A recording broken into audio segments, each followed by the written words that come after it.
புத்தன் சொல்லுகிறான், பூக்களில் தேனை வண்டுகள் தன் உணவுக்காக போய் உண்டுவிட்டு பூவுக்கு எந்த சேதமும் இல்லாமல் திரும்பி வருவது போல இந்த பூமியை நீ பயன்படுத்திக் கொள்ளணும்ங்கிறார். நபிகள் நாயகம் ஸல்லல்லாஹு அலைஹி வஸல்லம் அவர்கள், நீ ஒரு அந்நியன், ஒரு அயலான் இந்த பூமிக்கு வந்திருக்கிறாய், அப்படியே திரும்பி போயிருன்றது. இது ஒன்னது இல்லை, அதை உணர்த்துகிறார். மாமேதை மார்க்ஸ் என்ன சொல்கிறார்? இந்த பூமி ஒரு அரசுடையதோ ஒரு மன்னருடையதோ ஒரு சமூகத்துடையதோ கிடையாது. இது ஒன்னது இல்லை, இது உன் சந்ததியினோடது.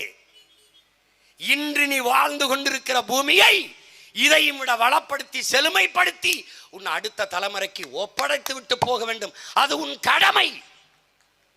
நீ வாடகை வீட்டில் வாழ்ந்து கொண்டிருக்கிறாய். வீட்டை காலி பண்ணும் போது வீட்டுக்காரனிடத்திலே எப்படி பத்திரமாக ஒப்படைப்பாயோ அப்படி ஒப்படைத்து விட்டு போக வேண்டும். வீட்டின் உரிமையாளன் உன் மகன் உன் மகள் என்பதை நீ மறந்து விடாதே.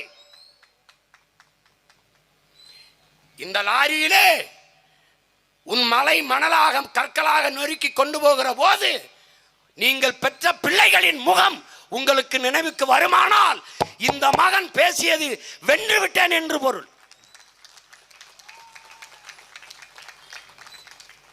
இல்லை என்றால் இந்த நொறுக்கி குட்டி கிடக்கிற கற்களை போல என் முன்னே திரண்டிருக்கிற மக்களும் கற்குவியல்கள் தான் என்று கருதி கொண்டு போவேன். ஆனால் கடைசி வரை என் உடலிலே கடைசி உயிர் துளி இருக்கும் வரை இந்த மண்ணுக்காக மக்களுக்காக கத்தி கத்தி போராடி செத்தாலும் சாவனே ஒழிய சமரசம் செய்து 4-5 சீட்டு கோடி தெரு கோடியில் நின்றாலும் நிற்பேன்.